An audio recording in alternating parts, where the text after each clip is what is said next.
WCDI News at 10 starts now.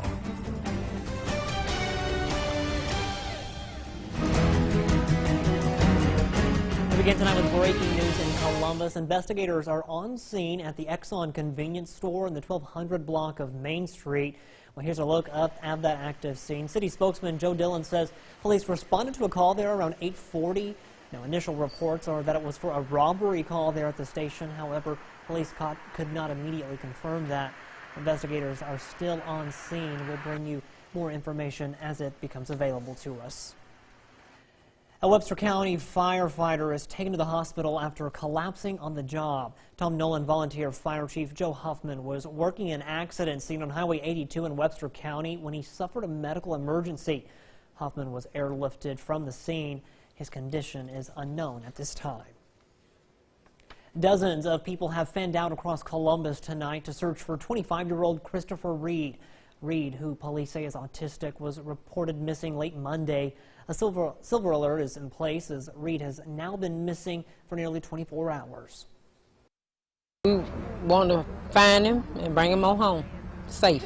Family and complete strangers coming together in an effort to bring Christopher Reed home. I hope nobody will give up the search, and we have flyers that will be given out, so hopefully everyone will keep a lookout no matter what happens tonight. With water, snacks, help from police and first responders, many are going out into the night with one common goal. Jessie Drew organized Tuesday's search party. She too has an autistic son and says Christopher's story hits close to home. All I kept thinking is it could be him.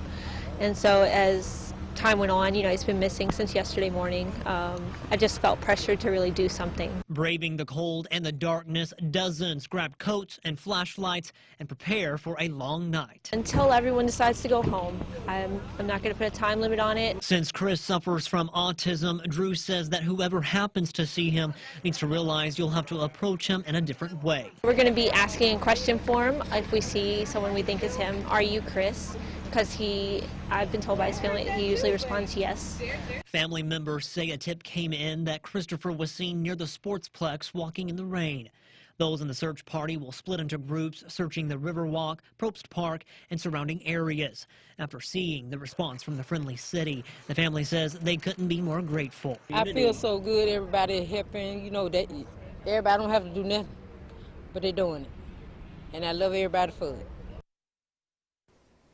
So far, no plans have been set for a search party tomorrow. Now, if anyone sees Chris, you're asked to call 911. Domestic violence affects every community. We've seen high-profile incidents recently, including a deadly shooting at Walmart in Starkville. The National Coalition Against Domestic Violence says about 20 people per minute are physically abused by a partner. Victoria Bailey talks with a victim and counselor about how to leave an abusive situation before it turns deadly. I say that you just have to build your strength up and do what's best for you. It's a lesson this domestic violence victim recently learned. She doesn't want to be identified, but we'll call her Lucy for this story.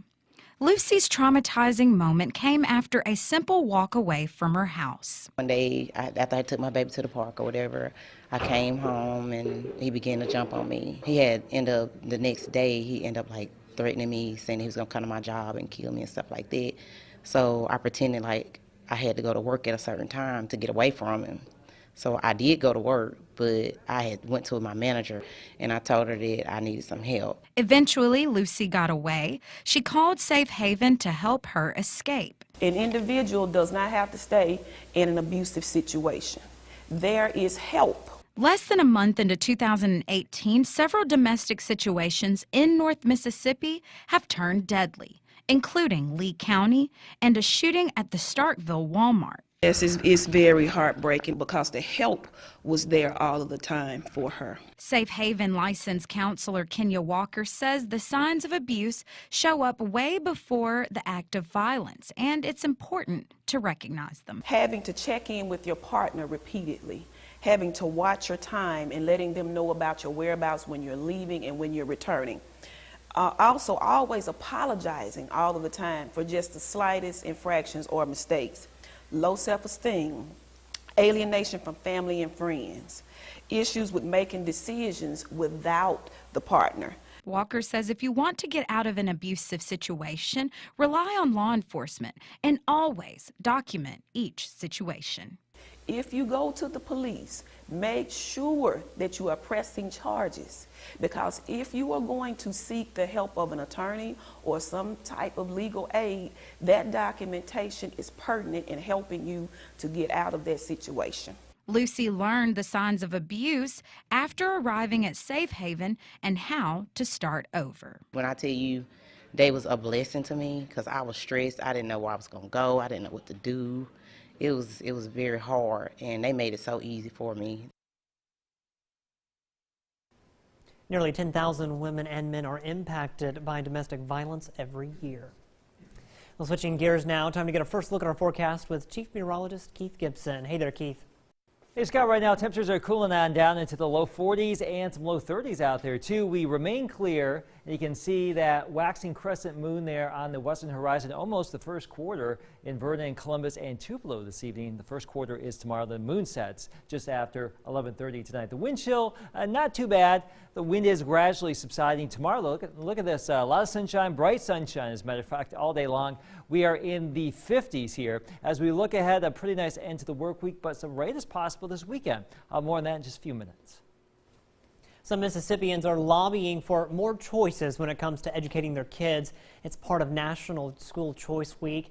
As a reminder, in recent years, Mississippi has authorized charter schools, and there is now a program that makes vouchers available to students with various special needs. But as Courtney Ann Jackson explains, parents are pushing for more. So all our policymakers up there, please listen to our cries as parents. While there are more options than before, there is a push to expand school choice in the state. This isn't about which decision we make. Let us make the decision that's right for our family. Because it might be a public choice, it might be a private choice, but don't limit us. There's more than just the choice tied to an expansion of programs like the vouchers. There's public money at stake. Many Democrats worry that the money will go where there's no accountability and redirect money out of the already underfunded schools. Just another effort to slash funding from our existing public schools and to allow individuals to take those tax dollars over to private academies. The system will not work if we continue down this path. Governor Bryant once again requested to let the public money follow them to the school of their choice. We have these walls around schools, not to keep people out, but to keep students in. So we'll say, you can't go to another school, you can't leave here. It's a Berlin Wall, I call it. That's what the Berlin Wall did. It kept people in. It took their freedom. These parents say the scenario could be that a child is in a failing district, or maybe the school isn't meeting the unique needs of the child. Either way, we are simply just asking for a choice. Well, there are pending pieces of legislation that would expand the scholarship or voucher program to students without disabilities. Flying drones is becoming a popular trend nationwide. However, taking to the skies comes with a few requirements and restrictions. The Golden Triangle Regional Airport hosted a seminar today to discuss the do's and don'ts of flying unmanned aircraft. Our Quentin Smith was there. He joins us live in the studio with more. Yes, Scott, hundreds of drones hit the skies every day. They can be fun and useful, but also unsafe if they're not flown the right way. Now, experts want to make sure everyone is educated on how to properly fly the aircraft. The buzz of this drone goes beyond just its mechanical use. Just ask Richard Earhart. He's a licensed drone pilot for WCBI News.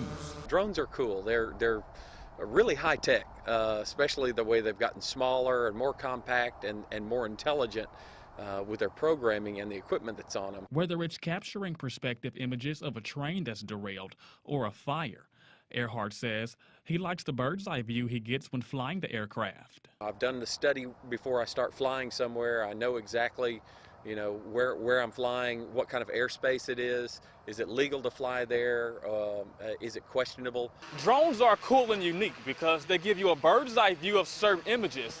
But if you don't follow these rules and use them the wrong way, they can become dangerous. Probably the biggest misconception are people that don't understand the rules and they fly them where they're not supposed to. They'll fly them up high, which with all the Air Force flying around here, that could be bad. Mike Hainsey is the executive director of the Golden Triangle Regional Airport. He knows the importance of properly flying drones. Flying the gadgets comes with legal requirements from the Federal Aviation Administration. A drone cannot be flown over people and can't be flown near another aircraft. Hainsey also says the unmanned aircraft shouldn't be flown around the airport.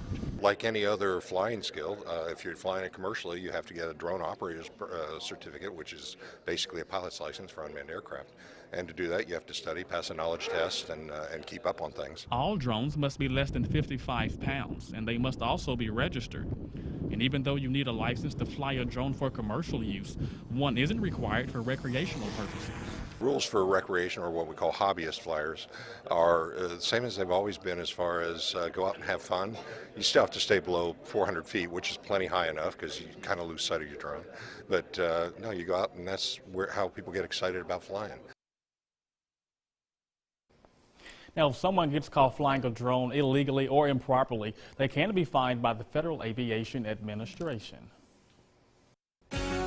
We're cooling down into the low 40s and 30s, some spots into the low 30s already. Mainly clear conditions tonight. Lows down to around 30, some spots though in the upper 20s. Pretty nice for the rest of the work week. More after the break. Your first alert forecast with Chief Meteorologist Keith Gibson. Here's our off insurance time lapse from downtown Tupelo today. Some of these clouds, these little puffy cumulus clouds, try to get on down to Tupelo. Most of those clouds are up there towards the Tennessee state line. Most of West Tennessee overcast all day long, but we had a pretty nice sunset in Tupelo, and you notice some higher clouds coming on in from the southwest earlier today as well. And we've kicked our satellite and radar into night mode, and you can see some of those high clouds coming on in from the southwest. There are those low clouds we had earlier today. That thing's on the way out. Those were associated with that big system back to the northeast. I moved through Minnesota yesterday, some spots up to 18 inches of snow. And this right here, that's not ground, or that's not cloud cover, that's actually just cold air. The satellite picking up on the cold air. That's what happens this time of year when we get into winter. All right, temperatures right now into the 30s and 40s. Some of those clouds acting like a little bit of a blanket across southern parts of Mississippi and Alabama tonight. But I think overall, as we go through time, we should bottom out in the upper 20s to around 30 degrees. A bit chilly tonight. And here's our planner for the Columbus area.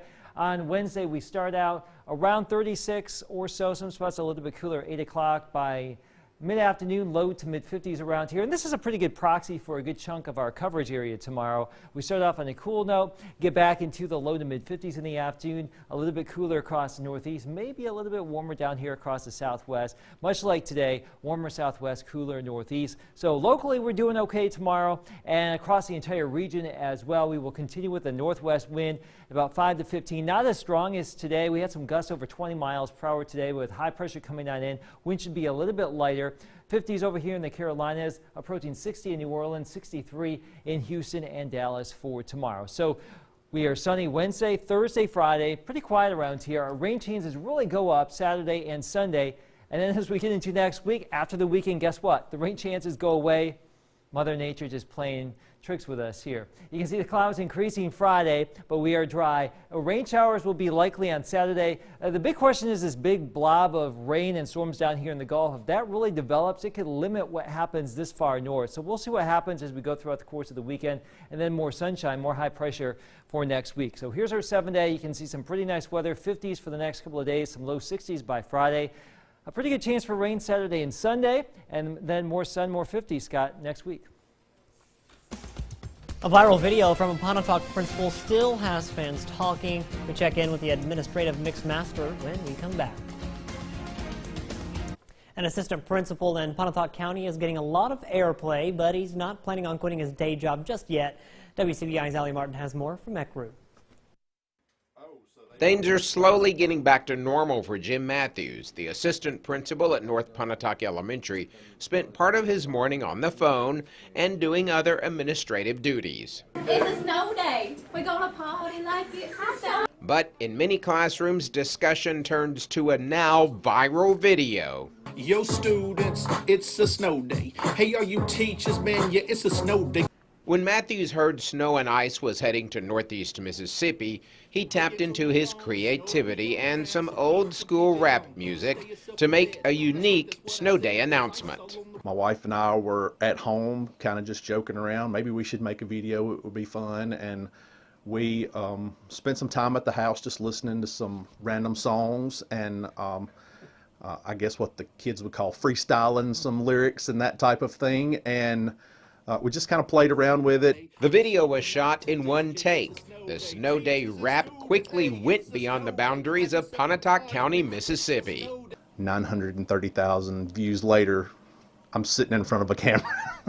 While Matthew says it's flattering and surprising he's received so many views for his creative Snow Day announcement, he wants to use that attention as a platform to talk about things that he says are important in public education. You know, I'm a proponent of pre-K education. Both of my kids who are in the school system at this time went through some sort of pre-K, and I know as an elementary assistant principal that over 60% of kids that come to kindergarten are not prepared. And that's here in Pontotoc County, where, you know, we have good parents and we have good kids. Teachers and students are proud of their assistant principal and the positive attention his talent has brought the district. I think that it's a great thing. I think that it's brought light to our school, and I think that it kind of encouraged the students. What do you think? Very funny. Did you know he could rap? No. What do you think he should rap about next? Probably summer break. Man, I'm out of here. I'm going to bed. In Pontotoc County, I'm Allie Martin, WCBI News. Peace. Coming up, a big night of hoops across Mississippi. Highlights from high school action and Mississippi State, Ole Miss, and Alabama. Next in sports. WCBI Sports with Robbie Donahoe. Highlights: Mississippi State on the road at Kentucky tonight. Bulldogs played a solid first half. There's Eric Holman starting out with slam. And then later, Quindary Weatherspoon, step back jumper. That's pure. Bulldogs looking pretty good offensively and defensively.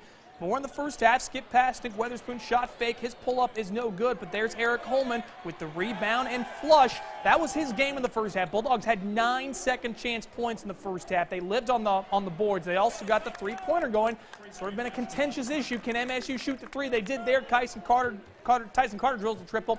And then a little defense to offense. Tyson Carter forcing a bad dribble, and then he gets on the floor, gets the steal. Nick Weatherspoon with the slam. Bulldogs trailed 38-36 at the half, led by 1 with 12 to play, but MSU shot 5 for 29 from 3, 38% from the field. Wildcats win at 78-65. MSU drops their second straight road contest. But again, competitive, just not able to pull it all the way through.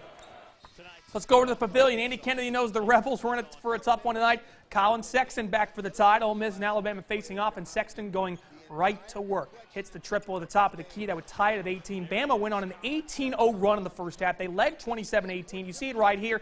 And then Ole Miss has a run of their own. It starts with DeAndre Burnett, who cans that triple. And then Dre drives to the rim. He's going to finish high off glass, plus the foul. Yeah, we were going here for Ole Miss. Then Breon Tyree gets it going. A 14-0 Ole Miss run after Bama's 18-0 run. It's a game of runs, kids. Then before the half, another Burnett three right here when just poor defense from the Crimson Tide steps into one. Rebels lead 41-31 at the half. They ended the half on a 23-4 run. Second half, Rebels picking up where they left off here. Only up 1, but Marcamus Hyman with the one-hand follow. Rebels now up 3, and then a little defense to offense to finish you off. How about Markel Crawford? Gets the steal behind the back, and then the two-hand flush. Burnett, Crawford, Tyree combined for 54 of 78 points for Ole Miss. They win at 78-66. That snaps a 2-game skid. Rebels will be on the road Saturday at Texas as a part of the Big 12 SEC Challenge. All right, other SEC scores from tonight. Arkansas won in the thriller in Athens in double overtime, 80-77. Tennessee holds off Vanderbilt 67-62. And Texas A&M just continues to be the head scratcher of the season in SEC hoops. But Bill Wade's team at LSU, they can play some ball. They won over the Aggies tonight 77-65. Let's get to high school basketball from tonight over to West Point. Let's jump into the fellas here. It's the Jackets and the Green Wave for the boys. We start things off. This is Jacorius Hammond to Deshaun Cooper. With that three gets us started for the Green Wave. And then Starkville would answer. Jordan Temple finding Markendrick Bell inside. Then Jamarian Brown corner. We got to cover that three. They didn't there, did West Point. So Starkville goes in front.